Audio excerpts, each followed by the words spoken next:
Welcome to episode 2 of the Godspseek Podcast, hosted by the Arkon and The Greek. I'm the Arkon, and the Greek will be with me in a minute. The last episode saw us talk about the ancient world and how notions of the gods were made manifest back then.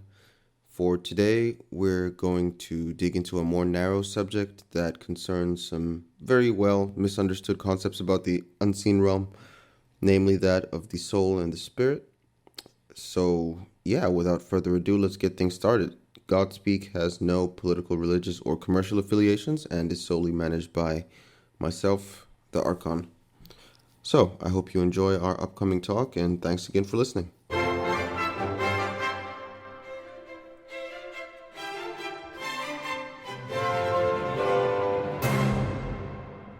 Hello, Greek. You around? Greetings, yes, we are around, yes. Indeed. Or meaning you and I, yeah. Yeah.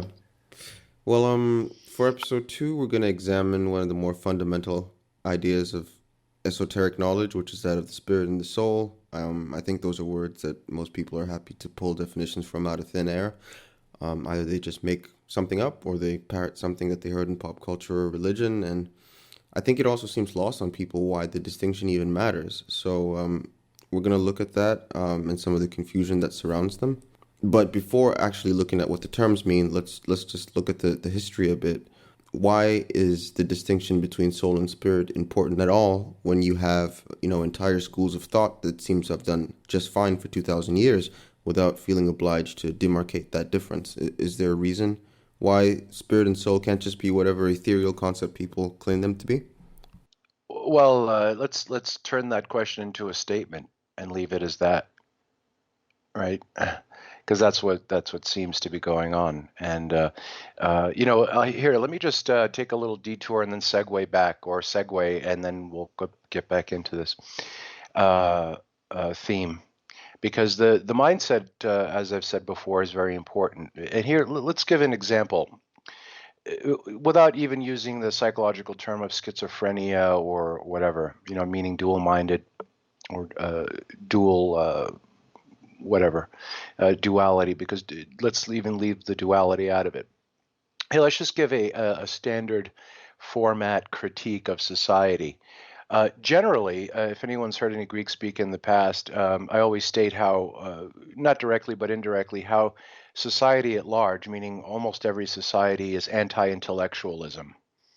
What I mean by that is, the nerds, the smart people, the bookworm, the egghead. Egghead means, when you beat up smart people, their heads crack open like eggs, right? They're weak.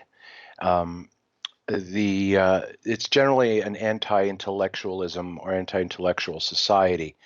It's more than a sentiment or an undertone. It's actually profoundly demonstrated. So, from that point of view, there's something called education. The rudimentary grammar to the what they call high school, and then they have the higher education, which is a joke, university up to doctorate programs. So how can they be anti-intellectual yet almost offer as a standard that you must go to college to get ahead in life? So what if they're anti-intellectual at heart and demonstrably anti-intellectual? Why are they promoting education as being important? Is it a duality? No. Is it? It would seem like a duality, but it's not a duality because education is not being offered. It's indoctrination. In other words, it's basically adapting people to the society, or not even the rules, the policies that happen to be employed at the time. Right, because it's very Alice in Wonderland. If anyone has dealt with any form of authority that's supposed to follow rules, they always tell you, well, we just do what we want anyway. Essentially, they don't say that publicly, but so let's go back to the theme, the question that you asked, which I revert back to saying it should be made a statement. Contrast that or compare it to a general anti-intellectual sentiment by humans.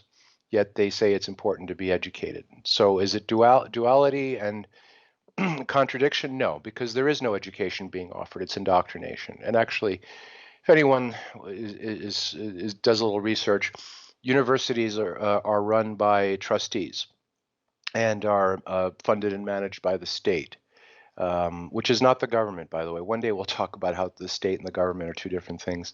But anyway, um, the trusteeship basically says that they're not there to educate, but they're there to create willing let's say there are many ways it's been said, people that are willing to participate in what society they live in without asking questions, basically, you know, preparing them for the workforce, preparing them to be quote unquote professional. So I hope this sheds a little bit of light on how we're going to maybe tamp down a lot of the stuff that's been flying around in terms of terminology, spirit and soul. Yeah, that certainly does provide a point from which people can adjust their perception of things and think through the matter. But as far as like the distinction between the two, for a person who wants to find clarity about how the soul differs from the spirit, they would run into a lot of roadblocks with regards to the uncertainty that's surrounding those terms, and it almost does seem comically deliberate that no one knows what they mean given how much that they're used. That almost seems like a very active propaganda effort or just a very serious act of negligence on somebody's part to not really dig into that. Well, that's somebody being the collective known as society at large, yes, and all the different fragmented sections of it, meaning the hierarchies and the whatever the entitled, all the way down to the disenfranchised. I don't think there's any argument with anyone that any subject viewed objectively can be discovered to be incorrect. In other words, can be discovered that the way society thinks of what that subject is about is incorrect. Let me just dig into the, if you will. You want to give me a few minutes, and I'll do the standard spiel that I do when people. I've been doing this for over 2 decades, under 2 decades, almost 2 decades, I should say. And just give me a few minutes, and if I could borrow the attention of the listener, and they might want to play it back because I'm going to give an itemized breakdown on the meaning of the spirit and the soul with example. Sure, of course. Go ahead. Okay. Now, very simple.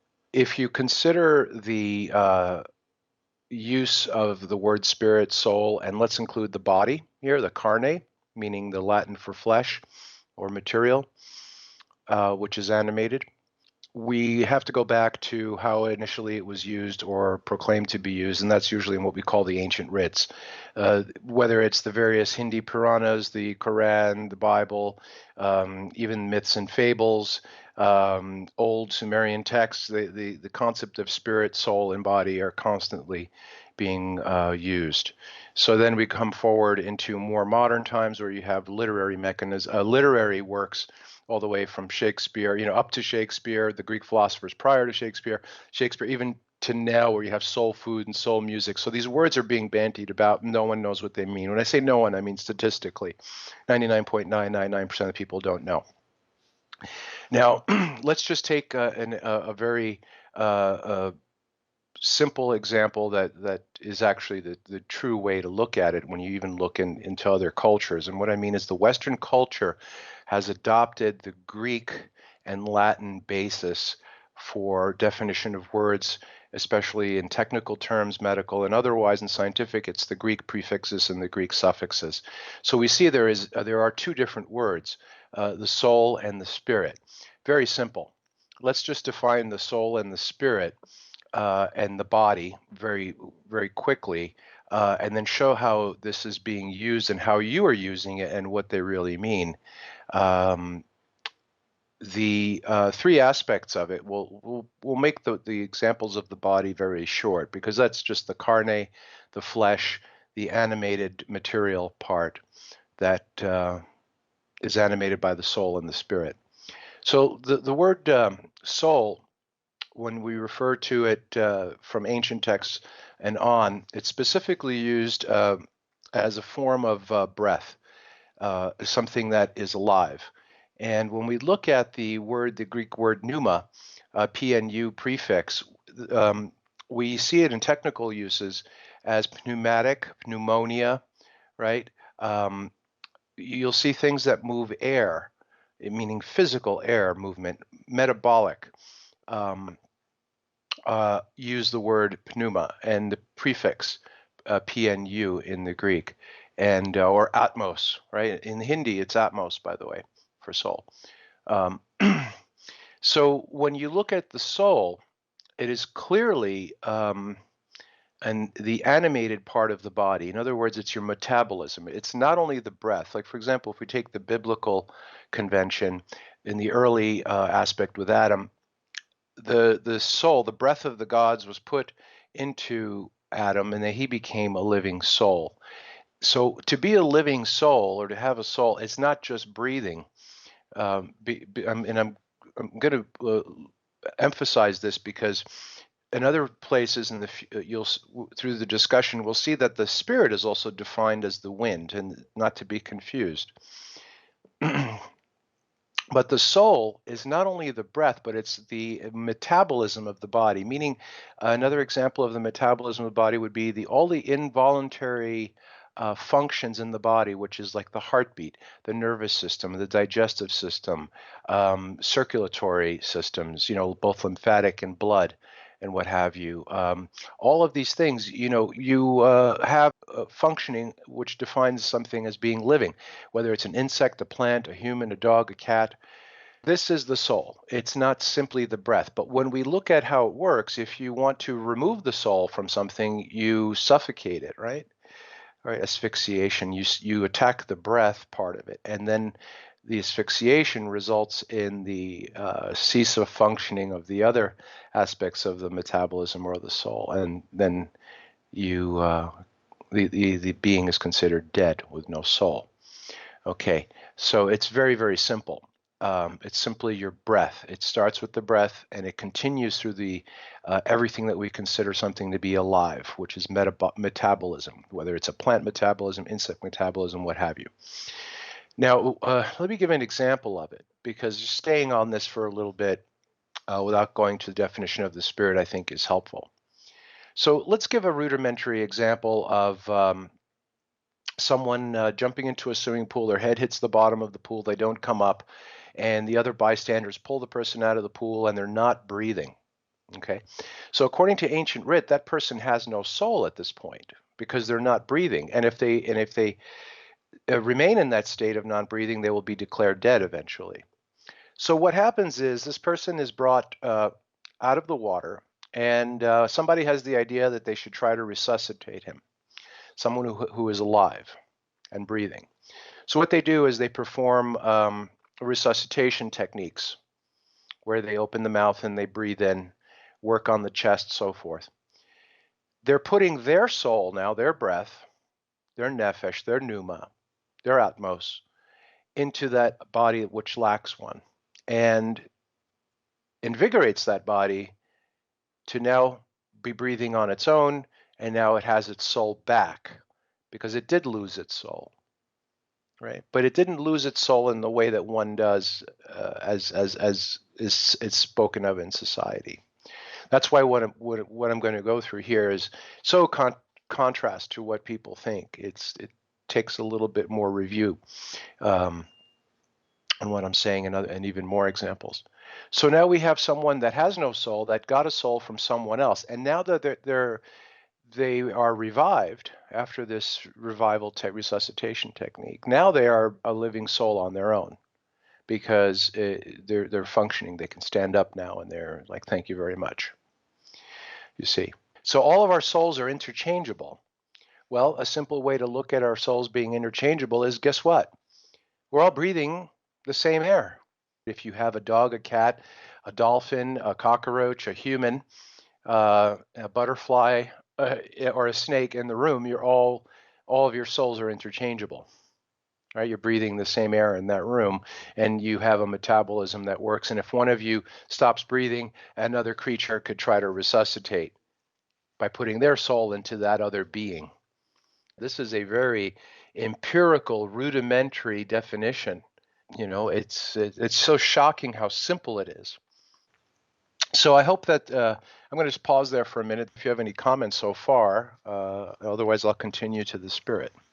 No, I don't have any comments. I'll let you finish up, and then we'll just tackle it once We'll you're over. discuss. Yeah. Okay, that's fine.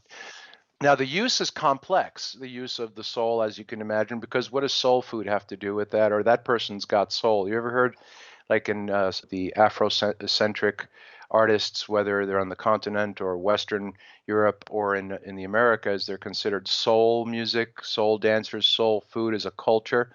You know what, like somebody else doesn't have a soul if they're not into soul. You see, it just means they have a more it's the quality of there, right? When you say soul food or soul music, it's just a term. It really has no connection to this definition, but it just shows you how there's a desperate attempt to use the words and they could catch on and not have anything to do with the subject matter.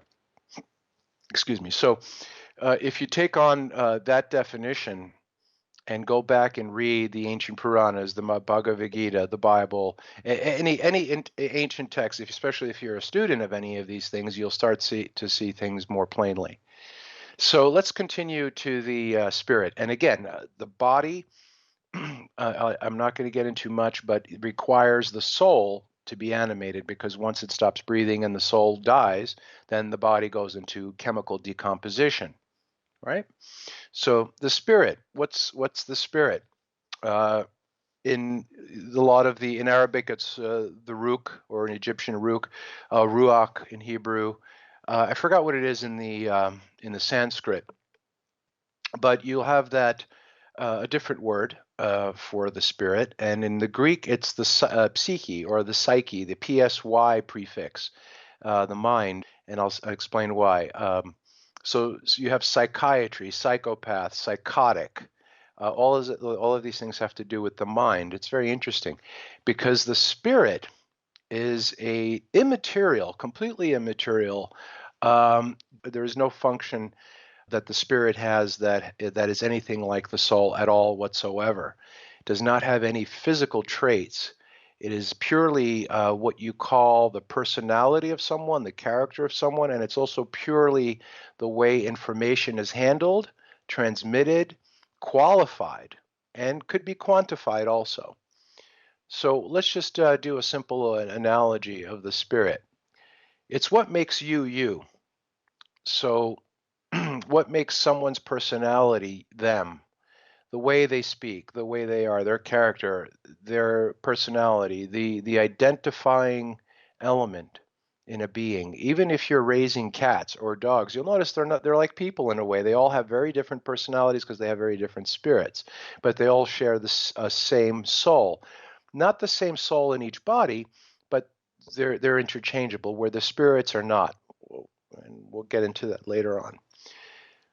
So you'll see the psyche, the psy, being used over and over. It has to do with the mind. It's funny when you talk to a psychologist, say, "Oh, so you're a spiritualist," and they don't know what you're saying. They don't even know the definition of their own profession. And I'm not saying that there may not be one that is, but I think of over almost 100 psychologists or psychiatrists that I've approached with that statement have looked at me like they don't know what I'm talking about. And by the way, when you hear the term doctor, they're not really doctors in reality. They're just technicians, because a doctor is a teacher and an expert in their field. I just wanted to throw that little dig in there. So let's just move on forward with some examples of the spirit. Let's say you have a CD or a vinyl record or a tape, cassette tape, or reel-to-reel tape of a song of music. And you give it to a material analyst, whether it's the CD, the vinyl disc, magnetic tape, what have you. He's going to come back with a report, a couple of pages long, on how the size and shape and chemical constituents and geometric constituents of the tape, the CD, or the vinyl record. He cannot tell you what is being encoded there. Let's say it's, I don't know, Bach, the composer. And you say, well, look, you give me all this information, but can't you see that this is just, some classical music? And he says, no, I can't see it with all my research. So you take out, if it's a CD, put in a CD player or a computer. If it's a record album, you play it on a phonograph, record turntable. And if it's a magnetic tape, you run it through that appropriate machine, and all of a sudden it starts to play music.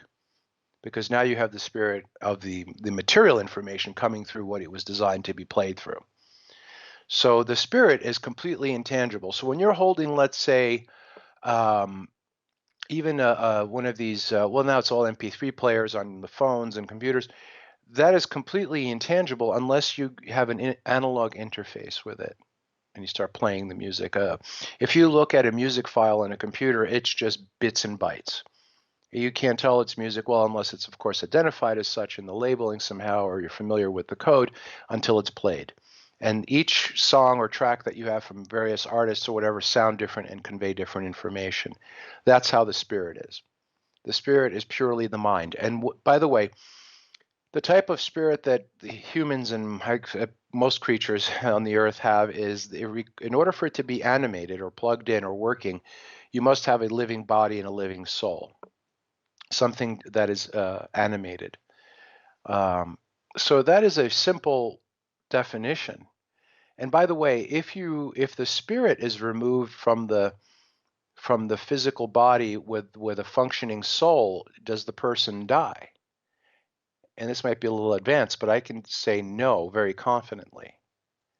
You can have someone that has a soul and a living body and not have a spirit. It is possible. I think there's still something there. An example of the spirit going into disanimation is sleep. Sleeping without dreaming. You go to sleep, whether you're sleeping for 4 hours, 6 hours, or 8 hours, you wake up, there is no concept of the magnitude of time because the spirit is completely disanimated. But the soul is still functioning. If the soul is disanimated, then the body asphyxiates and starts going into chemical decomposition or rots and can easily be declared dead. So again, I haven't gone into the body much, but the soul, again, is your breath and metabolism, which is all the other functions that are used to define something that is fit and alive. And the spirit is the mental capability or mental functioning, which is the personality and the character of that being. And it's actually more unique because the spirit is discrete to that being, where the soul is not. So to give a degree of interchangeability is you can have organ transfer in a human, from human to human, and even when one of the humans, their soul dies and the body dies, before it goes into chemical decomposition, that part of the body can be animated in another living soul, where the spirit, as far as we know, cannot. Of course, again, this might be a little advanced for this part of the talk, but when you hear of demonic or possession, when someone is possessed, that would be another spirit in someone else's body, and their spirit is put into disanimation. But that we can get into that later. So those are the three definitions, or the definitions of the soul and the spirit and the body. And I hope this encourages people to look into it a little deeper and see what kind of confusion has been laid out and ambiguity, and it is deliberate, by the way. It was deliberate a long time ago, and we can talk about why it's deliberate and how obviously deliberate to prevent the meaning of those things to be known. So I'm going to yield. And anything else any further comments on what I've just said? Yeah, I mean, we're gonna dig into it a bit more narrowly. Thank you for the monologue, Greek. It certainly does take a load off of me having to come up with questions to cover the topics. But I take it that these aren't thoughts that you've pulled from your fancy. Like, what sources have you found that offer the most reliable pathway into researching these things? Did you get it from esoteric writings or philosophical treatises or? Not at all, but just by observation. In other words, if you're driving down the street and you see white lines in the road and yellow lines, how did they come up with that? I don't need to go and speak to the people. How did they make a white line in the road and a yellow line in the road? I know enough about paint that if you need yellow paint, you just add a tint to the white and it becomes yellow. You see, it's a very simple way to approach anything. If you know enough about something, you could know more about other things and how it's being applied and used. I think I gave enough examples on how to discover this, how I think the examples that I gave embody the elements of discovery as well. But out of all the ancient material, what traditions would you say have best preserved those definitions or depictions of spirit and soul All, on their own? all of them. There's no definition why the sky is blue. And they tell people in graduate classes still that the sky is blue because of the reflection of the water from the oceans. I mean, so ridiculous, right? So that's color theory. We can explain that. And how did you come up with that? Well, it's color theory. If you understand how things are defined and how they should be defined based on their usage, especially when it's common cross-culturally and cross-time, right? And by the way, it's being misused in a frantic way and interchanged. Even if you look up the definition of spirit and soul, they interchange them. And it's a deliberate mix-up. It's a deliberate ambiguity.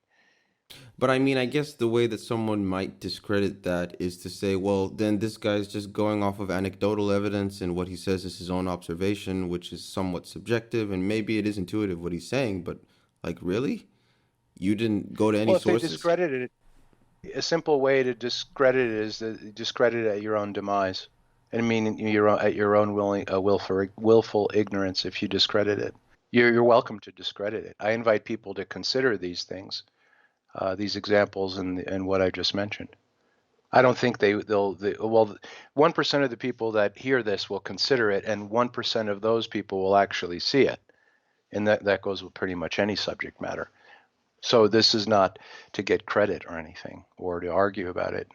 If you feel that the way it's been defined and you define it is fine, then do it at your own peril. Meaning you won't be able to see anything else. I mean, in any other work, that common words that have been mixed up. Look, a simple way to look at it is the definition of the word nice and how it's being used and what it really means. What's your source on that? Well, where do we go find the source of that? Well, etymology, even a regular dictionary, which is not meant to give deep meaning. It's just meant to give diction, right? How to pronounce the word. Still says stupid and foolish, many of them. But it's turned around to be used as pleasant. So those are the three components that make up any living being. Even if you have plants and grow a garden, you'll notice one tomato plant has a different character than the one next to it. Yeah, and I'm talking about a tomato garden that you've seeded and grown at the same time. Right? There's a very fine spirit in that as well. The spirit is the essence, meaning the personality, character, information. It's pure information, animated through the body and the soul. And the source on that is a good rational thought, a good rational investigation. That's the source. The source is too many sources. All the sources state that. When you start to get into what's called academia or scholastic study and all that, that's where you're going to find the ambiguity, because it's a very heavily protected area. And I've said this is probably the fourth or fifth time I've said that. The reason why it's important, the definition of those three things that make up most living things, if not all living things, are ambiguous. Because if you get a grasp on one or two, maybe you're okay. But if you get a grasp on all three, you're not going to put up with a lot of quote unquote BS, because you're going to be able to define your being. It's very important not to be able to define yourself. If you're going to, in other words, it's very important that the population at large cannot define itself if it is to be controlled. Right? Go ask anyone to define anything. Anyone, doesn't matter what level of education, they have difficulty with it, and they always go. Opinion is promoted, but truth and definition is frowned upon, just like the anti-intellectual sentiment. Well, then I think we'll dig into specifically what these two things are at a bit of a deeper level, and I will say, as sort of my own exhortation to sort of mirror what you've just gone through, that when you dig into these things, the choice of the words kind of becomes a little less important than the concept behind them, because like soul in English, from what I'm finding, it doesn't linguistically trace back to what the academics say that soul is in Greek or Hebrew. And I don't think that there's any way to find consistency in the linguistical lineages of those words, because they switch from language to language sometimes. So the concept that the Greek has laid out is certainly more helpful than to get bogged down in the dogma of the etymology. When they speak about soul in the English and spirit, they're usually giving a qualitative theme. They never give a quantitative theme or a delineating theme. That's part of the ambiguity. Yes, I have noticed that also. Like So, he is a bad soul or he is a good soul, but they can't define soul. So I just tell them shut up and sit in the corner for about 5 minutes and rewind what the Greek just said and listen to it about 100 times. yes, well, hopefully, if you're even just a little sharp, you won't need 100 times. Maybe once or twice will be fine. Yeah, actually, after the third time, if you don't get it, you should move on to something else like Walt Disney or whatever. So, let's start with the spirit then. As a sort of deep dive, the word that gets rendered as that in the Semitic languages is ruach, and then once you get into the Greek and the Latin, it kind of goes off in different directions.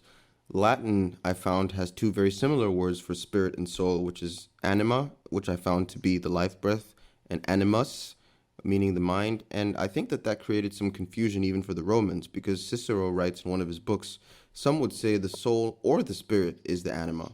So I think that the reversal of meanings may have occurred in the Latin translations of Greek writings, where mind and life breath get switched around. So now the academics will tell you that pneuma means spirit and psyche in Greek means soul. How are you able to detect that something wasn't right in the definitions? Did someone bring that to your attention, or is it just, again, observation? Never. It never brought to my attention. If someone did, I wouldn't be speaking, and I would say go listen to that person. The only reason I do sonic events, I call them sonic events, is because I'm ashamed to be human at this point, and because no one else is saying these things, I better say it so no one will point a finger at me later, say, hey, you knew this and you didn't say anything. I have no responsibility to be in this position. It's basically for save my own skin if need be. It goes into the meme that I used to pose and say, if you do good for selfish reasons, well, it's still good, isn't it? So I would just suggest that the perfect example of the ambiguity and just the sheer ignorance that seems to be the convention. Remember, it's an anti-intellectual society. Is that the very simple rule that the psy prefix is used to have to do anything with the mind solidifies that argument or that example quite well. And anything with the pnu prefix has to do with the movement of air solidifies that argument and is a paramount an example as well. And those terms were the psy and the pnu, meaning psyche, and pneuma, meaning air or soul, were specifically chosen and are super consistent in the English as they are in the Greek, by the way, even though the translations have been played around with enough that no one even considers that they have been so screwed up. Yeah, I think it's interesting how that consistency stays in the English and you find it in the Greek, but then when you go to the in-between languages, like particularly Latin, it disappears, and I think that becomes a point of criticism. Like, Well, within the Greek itself, the Greek convention has been within the Greek, not how it's used in the English, but the Greek within the Greek has been passed around like a cheap prostitute or a cheap whore. In other words, what's left in Greek is rubbish. Unless you go back into the older, the last thing you're going to find anything worthwhile in the Greek is maybe in the 5th century. Everything else after that has been screwed around with, just to add prestige. Most of the stuff that you read has gone from Greek to Latin to English, back to Latin, back to Greek, just to have prestige. It's kind of played out. There is an empirical definition of these terms that has been transmitted in the English, where psyche has to do with the mind and pneuma or soul has to do with the movement of air. That has been kept relevant and consistent, which is correct, by the way. I mean, when I say passed around like a cheap whore, how many times have you heard of, oh, Socrates said, Plato said, Pythagorean said, and people, just like, for example, you can say anything to an American if you have a British accent because they find it to be wonderful, right? That aspect of the psyche of the American or the Western psyche, if you're speaking English, you have to. If someone appears with the Queen's English, well, they're vastly superior, of course. So they're vastly knowledge is vastly superior if it's presented with a Greek quote. But people think all these philosophers were so good, but because of what's been put in front of them through, popular culture. But if they actually study a lot of these philosophers, they're very misanthropic, by the way. In other words, they did not like the public. They thought the public was vile, and did not care about their edification whatsoever. So again, it's just crap.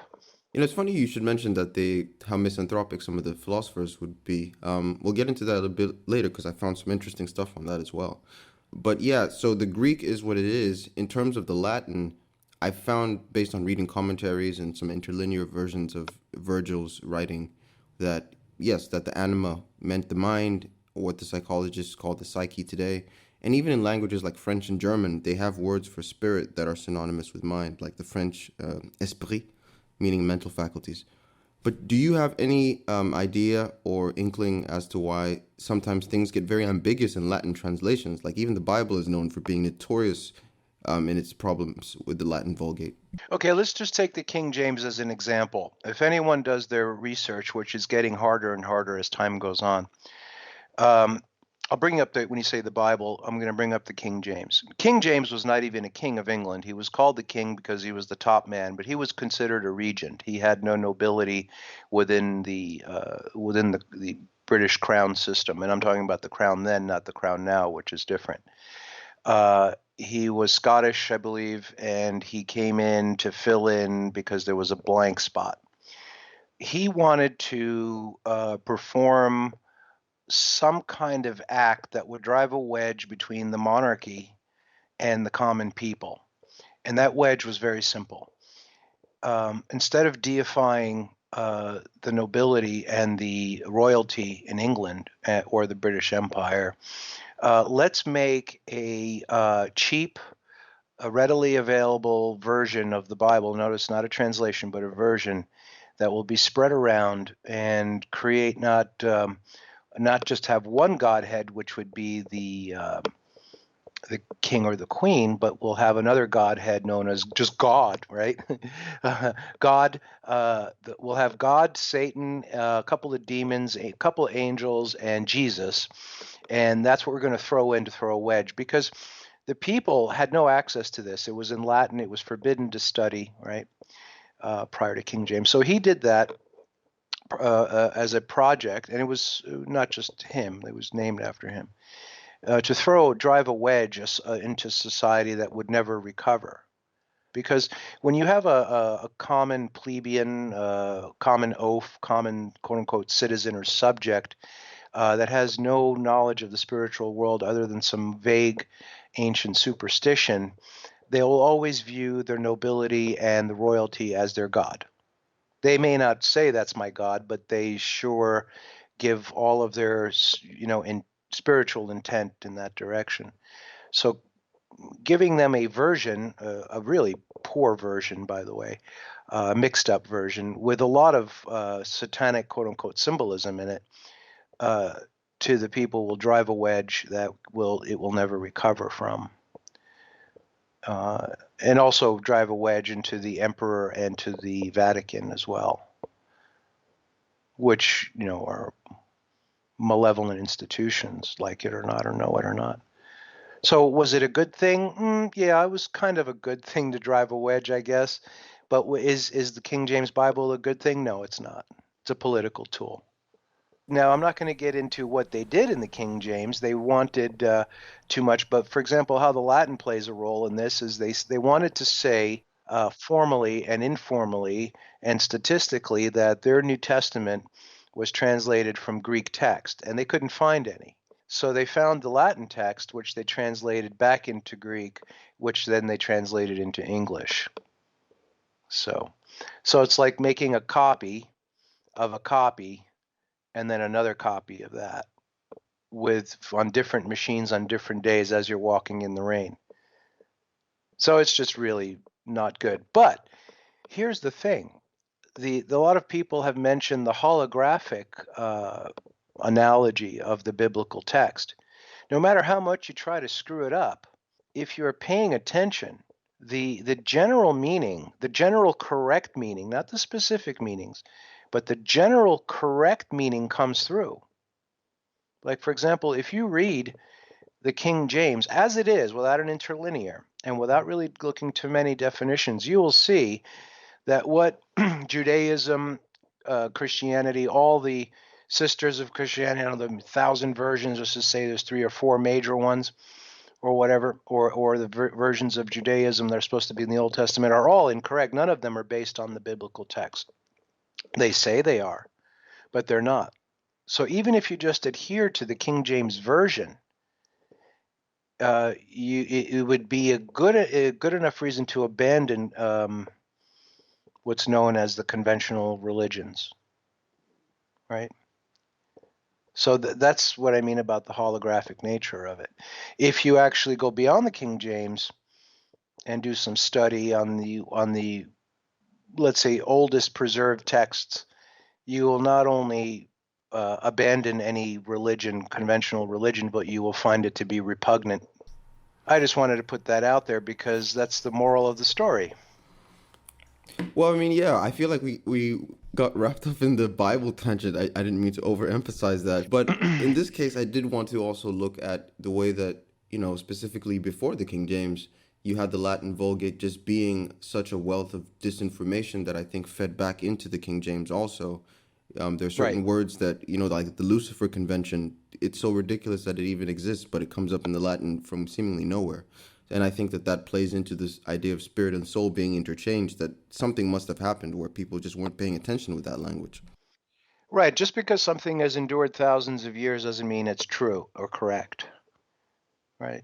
Because ultimately the gist of having these talks is to make people aware that formative beings known as the gods, the angelic realm, the realm of the gods, they're not born and they don't live and they don't die like humans do. 1,000 years to them is like a day to us, or to most of them.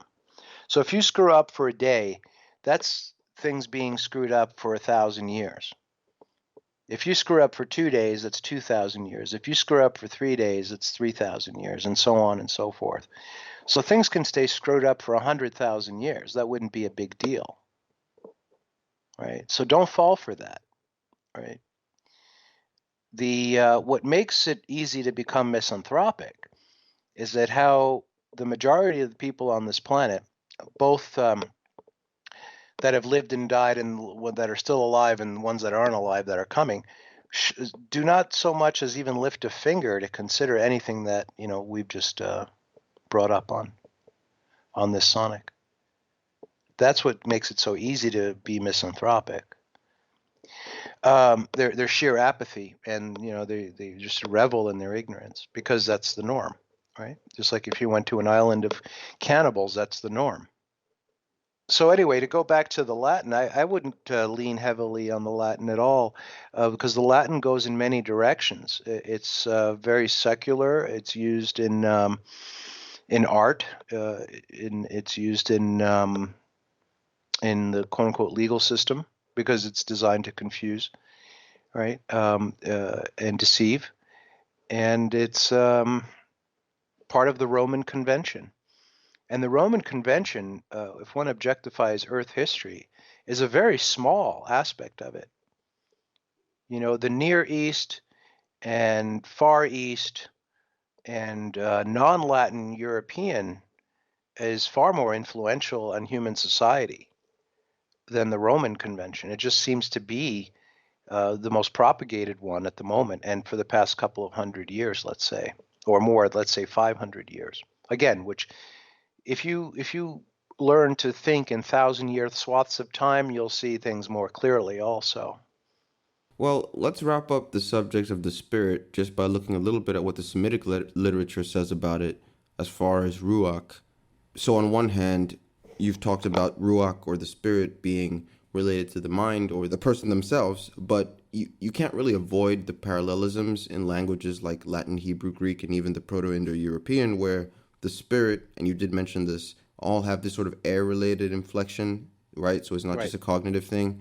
And if we look even in the biblical text, Genesis 7, everyone who had the breath of the spirit of life in his nostrils, they all died in the flood, right? So not just the spirit of life, but the breath of the spirit of life.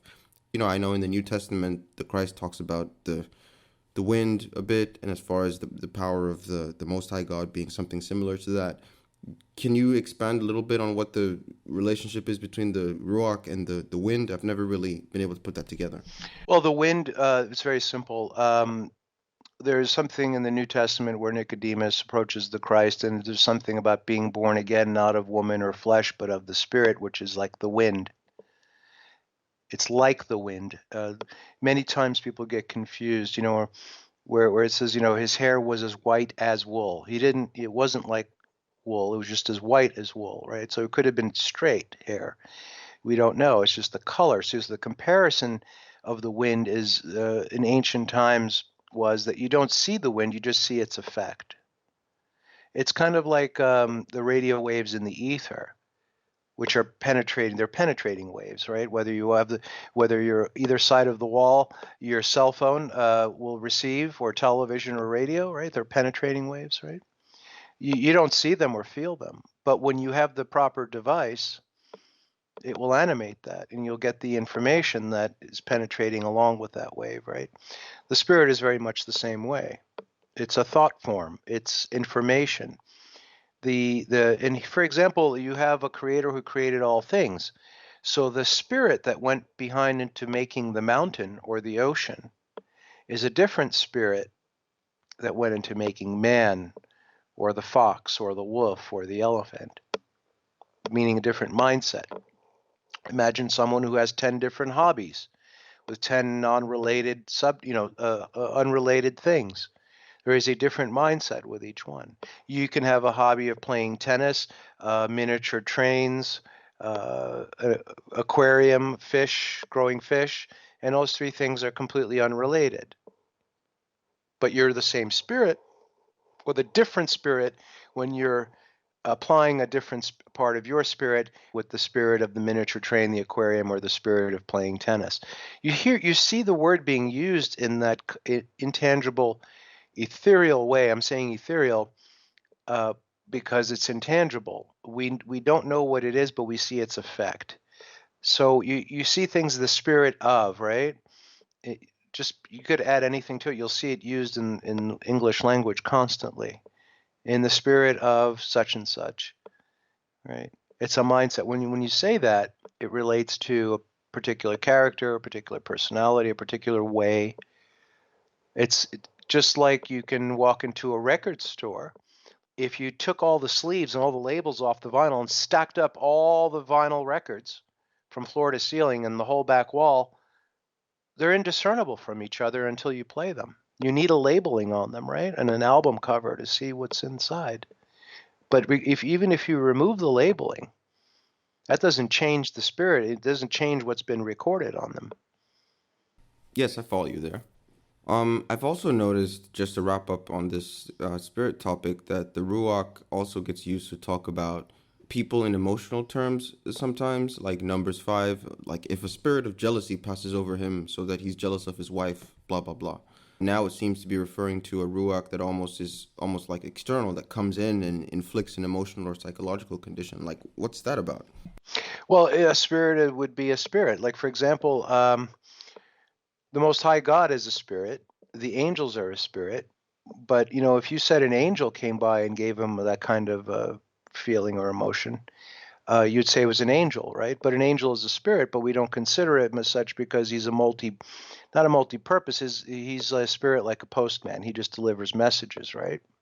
And does things also. Like a postman, can turn off the water hose if you forgot it running, but his main job is to be a postman. So that spirit of jealousy is, instead of an angel, which is to be a messenger to humans, this spirit of jealousy is just the spirit of jealousy. That's his job. Like someone who's a painter, house painter. That's your job. I'm a house painter, or a hair cutter, or a chef, a cook. That's the spirit. You see, that's their single job. And just harken back to all those ancient primitive native people, right? They paid tribute, ritualistic tribute to the spirit of the river, the spirit of the bear, the spirit of the sky, the spirit of fire, the spirit, right? Everything in material world, let's say the earth, has a spiritual counterpart to it. Okay. So like an active element that's associated with that thing that's sentient. Right, right. But it's non-material, which is very difficult to for people to contemplate. When let's go back to the beginning of what I said, that you live in an anti-intellectual society. I would wager with anyone listening or will listen to this that if you start approaching anyone that you know, family, friends, coworkers, whatever, on this planet about looking into these things, 99% of the people you approaches will reject it, and their criticism of you wanting to pursue these things is you're going too deep. That stuff will make you crazy. Oh, no one cares about that. Those are the typical, things that you're going to get being in this society, right? So again, when you're listening to this, if you're going to contemplate these things, you're going to be part of a very elite group, um, uh, but not here. In other words, the more you study and the more you learn in a simple, rational way. There's a guy on YouTube called Ken Wheeler. He talks about magnetism, brilliant on the magnetic stuff and whatever. He's very Buddhist, by the way. Um, he says nature is very simplistic. Nature is not this, a crack whore with a calculator. She's got hairy legs and hairy armpits, and she's got dirt under her fingernails, and she's very simple, Mother Nature, right? Kind of thing. And he's absolutely correct about that. So there's a spirit behind that as well.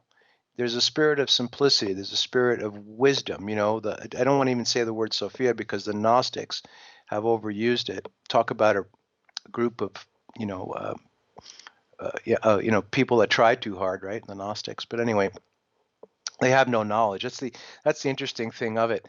It's like when they talk about making the environment better, generally in society, that means they're fixing on destroying it. When there's a group formed for economic recovery or economic progression, that means they're going to destroy the economy. When you have a group that says they hold knowledge, like the Gnostics, means they're going to destroy knowledge, right? So bear that in mind whenever you see an organized group. So anyway, I've been going back and forth within the subject matter and outside of the subject matter to show people that they need to relax about these things, do their homework, go cut down to the root, right? Get down to the base of it, and look at how these things are being used and their initial meaning.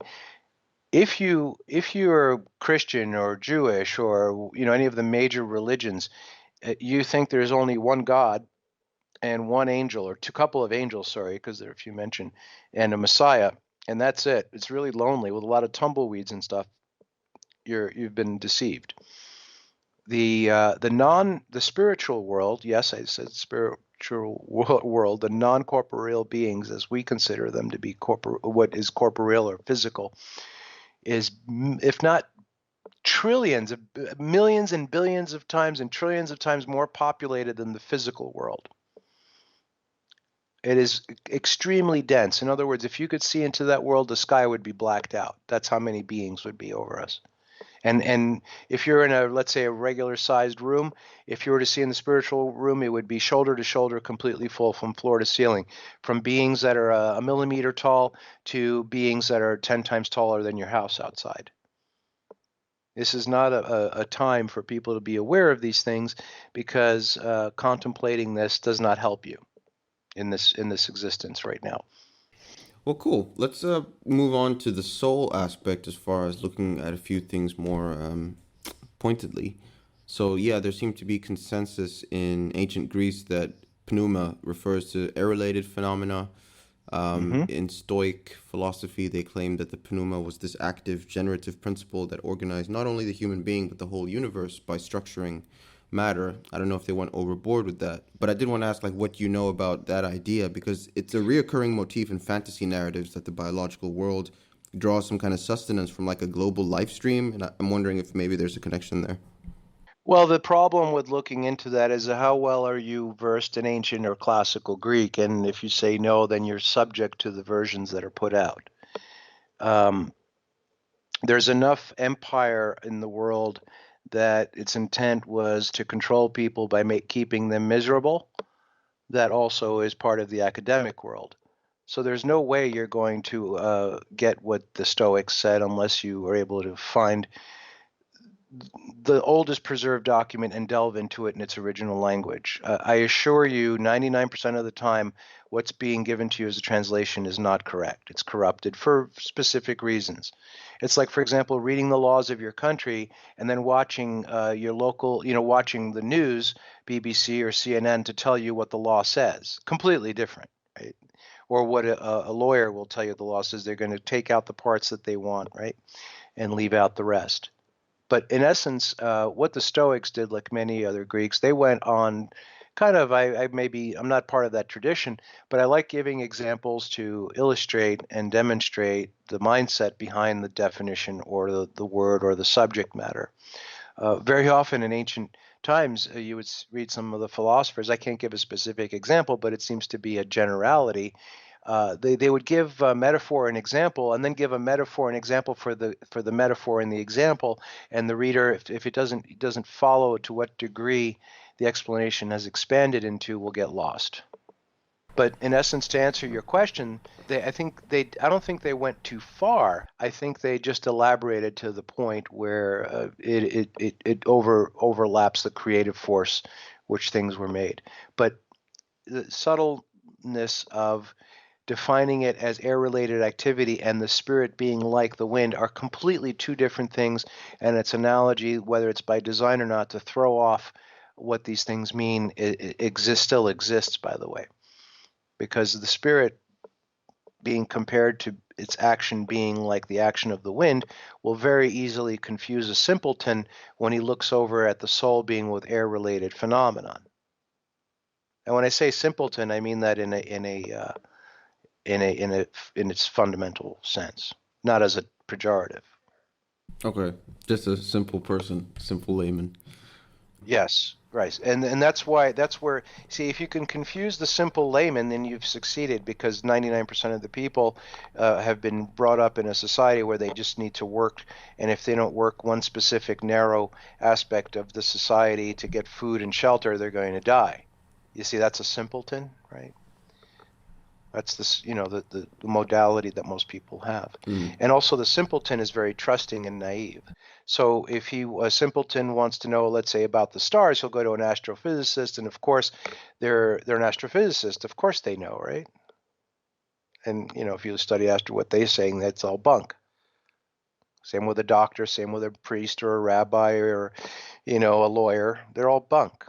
It's whatever they're showing on TV, they have to portray as being the reality. It's backwards. That's why I tell people, why bother going to college? Just watch TV. Because they can't show something on TV that's contrary to what they're teaching in college. And the TV is more important than the college. So the college textbooks are just based on what they show you on TV. It's all bunk. Now I'm starting to sound like the ancient Greek philosophers. It's all bunk. Even show me a Greek philosopher that didn't say that everything they teach in school is a lie. All of them did. Yeah, and we're still going to get into the way that some of them operated, because it was quite interesting how they said one thing in private and then a different thing to the masses. But just to stay on the subject of the Stoics. By the way, just to interrupt, they very rarely related to the masses. It's what their critics and their other followers said to the masses. Greek philosophers at heart avoided the masses. I just wanted to interject that in there. They never interacted. Well, they might have, but it would be kind of like what I do. If I'm interacting with the masses, it's out of necessity. So the pneuma for the Stoics was this mixture of moving air and fire or / warmth, which kind of worked together to generate this vital principle that they talk about. And so in their mind, the idea is that you have this union of heat and moisture, which has positive health effects, where the opposite is that when things dry up and become cold, that signifies death, like what happens with a corpse or a dead plant.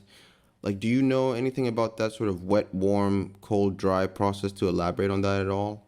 Well, in this part of the, let's say, universe, there's a certain we call temperate zone that things tend to exist in. For example, you can, the elephant in the room analogy, there could be life forms in things and emerging from things that are considered azoic, meaning without life. They're just not acknowledged. Just like, for example, if you look at contemporary chemistry, there are many more chemical compounds and elements that are acknowledged than there were, let's say, 300 years ago. So is it proper to deny their existence 300 years ago? No, but it seemed to, right? I think that discussion is a little bit more elaborate. And if we get into what we call like the ether study or ether technology or the very super ultra fine aspects of existence, we could bring up the warmth and cold combinations because I have much to say about that as well. But if you have a deep understanding or even not a deep understanding of water and how it's an anomalous liquid, right? You will see that it's hand in hand with what you just asked. All right, cool. And so again, like we did with spirit, I think the last thing to just touch on here is the Semitic aspect.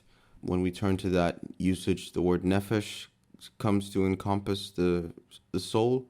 But again, when you look in the biblical text, it seems to get a bit broad at some points. Like in some statements, it seems to refer to the entire living person. Like Genesis 12, Abraham took his wife Sarah and every nefesh or soul that they had acquired and went into the land of Canaan. At other points, it seems to refer to corpses that have no pneuma in them. Number 6, in all the days of his dedication to Yahweh, he shall not come near a dead soul. So unlike the Greeks, who just really seem to focus on the respiration aspect, the nefesh seems to encompass living things, dead things, but that doesn't create a quandary for the definition, though, does it? Oh, absolutely not. If you had something that was functioning a certain way, like a car junkyard, or the cars are dead cars, you can't deny that those dead cars were cars. You know, they have fuel pumps and they were once running around being driven around the roads, right? You know, it's the same thing. In other words, they're dead in their nefesh because they have everything that qualifies and quantifies them to have been a soul. And then we get into the aspect of the radical concept of the afterlife or reincarnation or the resurrection, which are all the same. Which that's where the definition of soul starts to become more elaborate and wider use because it's in comparison the life when you're reincarnated, resurrected, or the afterlife, the current definition and actual practical usage of what's called a soul and a body is going to seem rather crude and futile. So that's another discussion, perhaps. Yes, I think we will touch on the afterlife aspect of that because you have another slant to the word where a nefesh can descend into the underworld or Sheol, as the Israelites would call it. It sometimes depicts the remnant of fallen warriors there, which is an interesting parallel to the Norse myths that talk about Valhalla. But like Ezekiel 31, they will also descend into Sheol, those slain by the sword and its armed forces. And then you also have non-warrior people that end up there. So it becomes a little hard to know exactly what the domain is. But it's said that the nefesh can descend into the unseen or into the Sheol. Does that raise any questions for you? Because if this is really just relating to the No. metabolism, why is it in the Right. underworld? Well, if it's a negative place, a place of torment, whether the endurance or the duration of the torment is another factor to consider. But if the torment is to torment something with a body, you will be incarnated with a body to be tormented, right? So it may not be a complete body that you need on the surface, but it's enough of a body nonetheless. Because the spirit is bodiless, it's material-less. And again, this type of spirit that we have, as far as we know, it goes into complete disanimation, inanimation, or when there's a lack of a soul and a body. Just like if you ask someone like Jack Fresco said, if you want to know what happens after you die, what do you remember from 500 years ago? Nothing. It's just you are not animated then. It doesn't mean you did not exist. You just were not animated. Just like, again, like going to an old record shop where vinyl records are sitting in the basement for 50 years. When was the last time somebody heard that? Right? 50 years ago. It's been quiet since. So again, animating someone in another place is completely plausible and possible and doable, but they have to be animated. You need some kind of a body. Okay, so let's wrap up the stream by talking a bit about the things that you touched on before, as far as how the philosophers acted, and also how that ties into the afterlife. Because I think the idea that most people carry around with regards to the human spirit is that it's this immortal essence that lives on after death and either goes to heaven or hell or gets reincarnated. But according to the Greek historian Herodotus, it was the Egyptians who put this idea into circulation. And I'm just going to read a condensed snippet from his book called Histories that talks about that. So, quote, "The Egyptians were the first who maintained the following doctrine, that the human soul is immortal, and after passing through all creatures of land, sea, and air, it enters once more into the human body at birth, a cycle that it completes every 3,000 years. And there are Greeks who have used this doctrine as if it were their own," end quote. So obviously he uses soul interchangeably with spirit. Well, as far as we can recover in the English, yes. If you can go back and see the oldest surviving document of what he said, I beg you to consider that you wouldn't be reading it that way. Yes, you're right. I should have actually made that note. So in Greek, it would have probably been psyche, and that would have been correct. What have your sort of studies or research revealed on how, the immortal soul concept came to be taught by all religions as something universal? Well, in a sense, it's a distraction. If you look at what, any of these religions do, is to distract you, right, through belief. Very simple. Doesn't it sound a lot better that you are an immortal soul, which is not even the right definition? Doesn't it make you feel better so you go back to work? Yeah, that's one way to look at it. It seems more optimistic than telling people the truth. Well, the truth is the most optimistic, but you have to give them the whole truth, and that takes too long because they've already wasted 12,000 hours in government school or private school. However, people think they're so proud because they went to a good university or private school. What fools. Anyway, if you're not self-educated, you're not educated. So you've got to keep them optimistic because they're already worn out. 12 years of crap. They don't want to. They've had enough. Now it's time to have fun, get drunk, have sex, sleep, get new toys. I'm not even going to touch the subject of the immortal soul because we just defined soul, so it would be the immortal spirit. It's not that the spirit dies. It goes into disanimation. There's no decomposition like the body when it dies. When the soul dies, it ceases to function. That's how you kill it, right? So through the body, by the way. So if you contemplate the first 15 minutes of the sonic event, well, the definitions that I gave, it'll answer all that stuff. But you have to be a contemplative person. A contemplative person will look at, if someone looks at a menu and it's beans, potatoes, bread, pasta, they'll say, oh, look at all these choices. But if someone's contemplative, they'll look at that and they'll say, oh, that's all starch. Well, do you have any thoughts on, in a similar way, I think, to the way that the Latin seems deliberately meant to obscure things, the Egyptians seems to have thrown a lot of falsehoods into the mix that have been able to persist even to this day. Let me just interject something in there. I invite you to consider that those that are purveying and providing what the Egyptians supposedly said are doing it. I don't think the Egyptians did. I think the Egyptians were far more enlightened and far more dedicated to what they were doing, and I don't think it was directly in line with let's say the Most High God. That's why when you read in Exodus, the purpose of everything you read about in Exodus was to war with the Egyptian gods.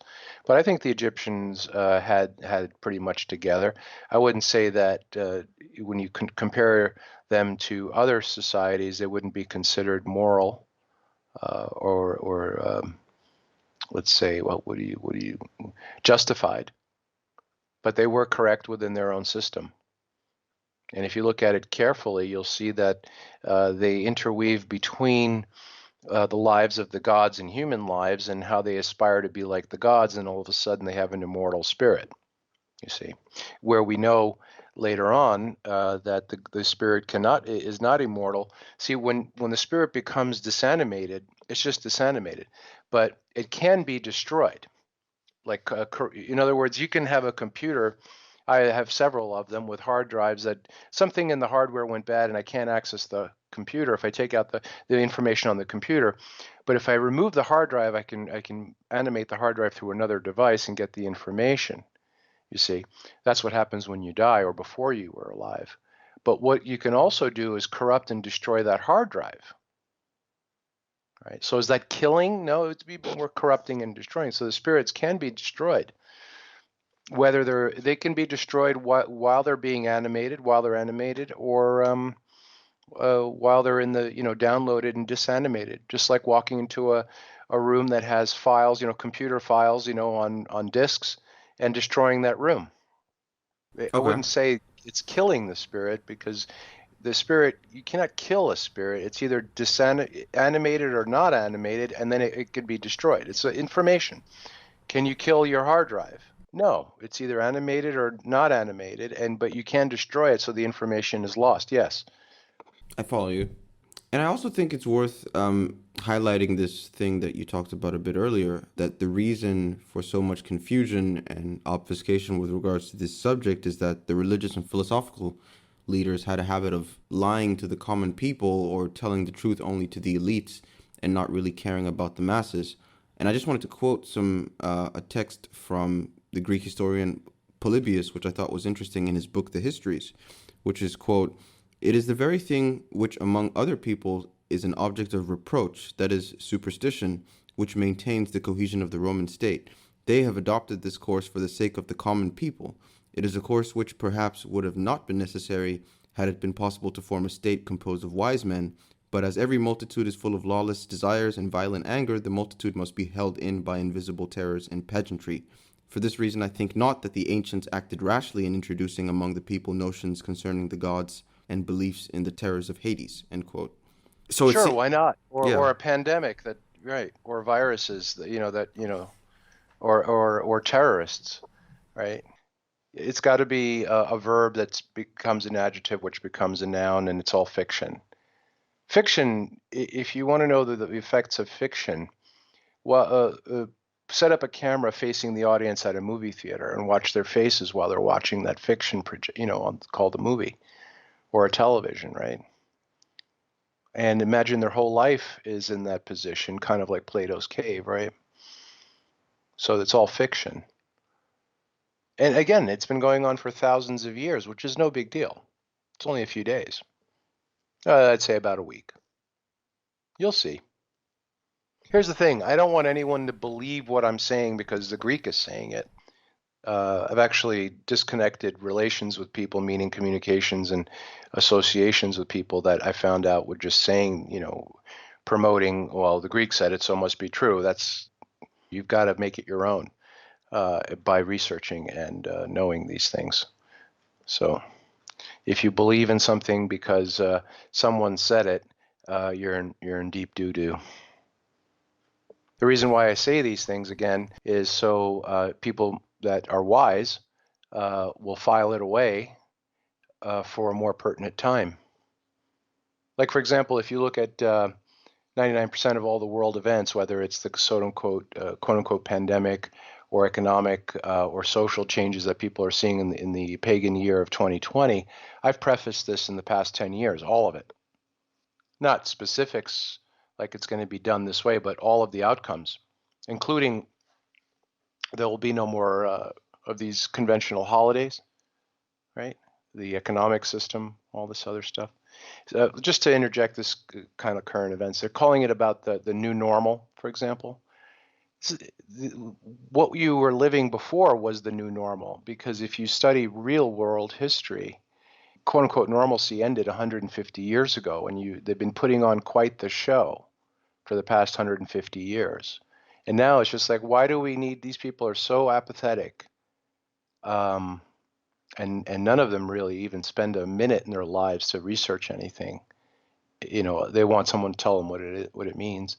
It's time that we just pull the plug on this BS show and start reorganizing this, right?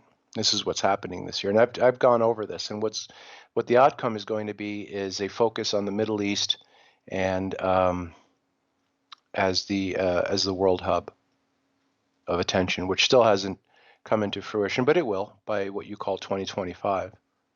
So the fakery that's been portrayed and emphasized for the past 150 years is run out of quote unquote credit, and it's run out of impetus. There's no reason for it anymore. There actually wasn't any reason for it ever, but that's just the way the higher forces allowed it to be, so it is. So I just want to remind people that if anyone here has ever been listening to Greek speak for more than, let's say, a few years, you know exactly what's going on and where it's going to lead to, meaning human society. And it has nothing to do with how much you can endure, but it's just how much, when things are meant to happen. Yeah, we've talked about these things a little bit before, but there's always room to delve into them a little bit more. It's also evident to me that, the Greeks did sort of a similar things like the Romans had done. Obviously, history speaks very highly of Pythagoras, but it was known that he had sort of like one teaching for his inner circle. And I think the Christian writer Origin talked about that when he wrote, Pythagoras divided his disciples into classes. The one he called esoteric and the other he called exoteric. In the former he trusted the more perfect and sublime doctrines, and to the latter the more popular and vulgar. And similar things are said about Plato. Strabo wrote that Plato, quote-unquote, invents fables also on the immortality of the spirit and on punishment in Hades, end quote. And so I point all that out just to emphasize that these notions were sort of debated like way before Christianity. And the Christians didn't even really adopt them as far as like immortality of the spirit. It took like centuries of Gnostic and Roman Catholic influence for those things to become dogmas. Mm-hmm. Well, just like, let's say, a detour again, the Assyrians donned crosses in their costume jewelry or in their day-to-day attire, just like Christians do today, and that was about 900 BC.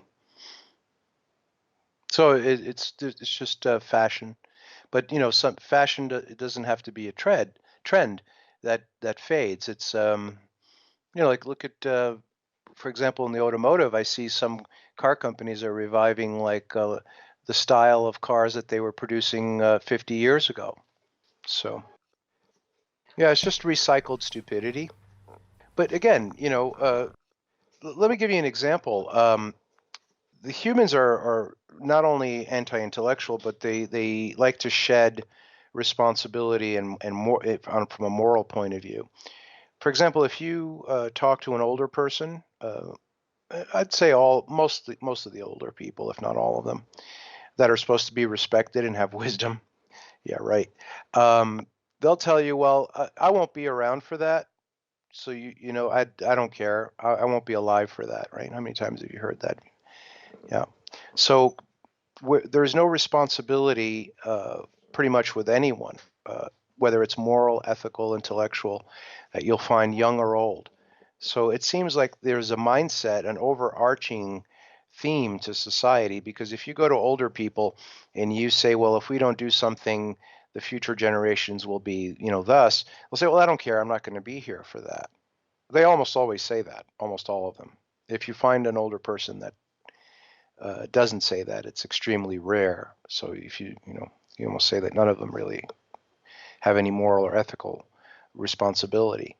So there seems to be an overarching being, something that is guiding this, where even the older, the leaders, those that are senior in your society, at best, are still lacking of any morality, ethics, or responsibility. But there is something that is carrying this on, you see. Yeah, I have noticed that. It's hard to really, it's like some kind of group think or some kind of like mass think that's really hard to put your finger on. Right. In other words, the seniority in your society is still infantile compared to a being that considers the way society operates for thousands of years as part of its life. In other words, you have a being on the earth, a spirit or a mindset that is supposed to be a certain way for a long time, where most people don't notice, and it evades them even though they're partaking and supporting it. In other words, when you run into an older person and you tell them about possible future outcomes and they retort by saying, well, I don't care because I won't be here then, well, what good are they? they're supposed to be the bastions of wisdom and experience and guidance for society, and they're pretty worthless, right? That's why they pump them up with drugs and slap diapers on them and sticking them in nursing homes, So it's well deserved, obviously, So what I'm trying to say here is that the things that people are seeing are the results of a life form that is not human. Because how can a human, even at the end of their lives, where it's touted through tradition, they are the ones to go to for guidance, have no guidance light at all? They're as dark as the bottom of your shoe. So in other words, what I'm trying to say is humanity for a long time has been passed off to the side and is a side note, because generation after generation, no one seems to care. So there's something alive that has a life that is a life of the things that you see society being for so long, that when its life is over, society will cease being that way. See, it's no longer wait for the older people to die like in ancient times so things can change. Because the older people are already dead. They died when they were 10 years old, 12 years old. They got assimilated into this mindset, right? So in other words, human society, I said in other words 5 times already. Human society in itself should be viewed as a life form that it was infantile, adolescent, mature, and then senior. And then when that life goes away, which represents human society, then that's when you'll have the new human society on this planet. It has nothing to do with the actual spans of people, older people or younger people. Because the older people are not any wiser or smarter or able to edify anyone any more than, let's say, someone, a 15-year-old with I was going to say Palm Pilot, a smartphone, right? A 15-year-old with a smartphone has got just as much as wisdom and anything as an 85-year-old, retired college professor.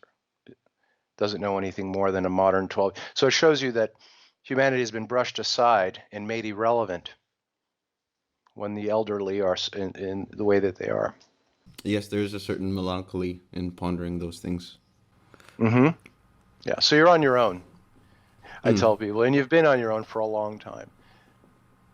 Okay, I think we've gone through most of the things that I thought of for this. I guess my final question is, what does the true concept of death then imply to humanity, since we know that the immortality aspect is just farcical, at least of the spirit? Like, we have Sheol / Hades, and then we have disanimation, and what comes after that if not heaven or hell? Well, imagine you had a dice, right, that you throw, and there were 2 numbers. Instead of 6 numbers on each dice with all the combinations of the 2 dice, there was just 2 numbers. So you knew that you either throw the 2 numbers or one or the other, a combination of one or the other, very few combinations. That's what life and death is about. Just hope that when you die, it's not painful, because, we don't like pain. Right. And unlike in Tibetan culture, where they say when you feel pain, and relish it, because if you're experiencing pain, it's meant for you to experience in pain, quote unquote, experience it, and so you know what pain is. But in essence, what I mean about rolling the dice with just 2 numbers is you will be reanimated or you will not. You will be destroyed. As far as we can see in the biblical convention, the Hindu convention, in the Islamic, actually all the religious texts, what's called loosely religious texts, everyone is reanimated except for a very, very small few of both worlds, meaning the human world and the non-human world, the gods or demons. Some will be destroyed. But the majority, the great majority, and the greatest majority will be reanimated. So between now and then, just hope that your death isn't painful and you don't have to suffer 20th century or 21st century medicine or anything like that. But you're not immortal. Your soul dies when your body dies, and your spirit has nothing to do with mortality. It has to do with being animated or disanimated and destroyed. Very simple. Put it together. The faster you put this together, the easier you'll be able to make proper adjustments and thoughts when you're contemplating things. Cool. Well, thank you, Greek. Yeah, I think that covers everything that we needed to talk about in this stream. And yeah, I think it's a good note on which to conclude. Any closing remarks, Greek? No, not really. To be continued, perhaps. Yes, of course. We have quite a few more of these left to do. So thank you to everybody who tuned in, and we hope to see you at the next stream.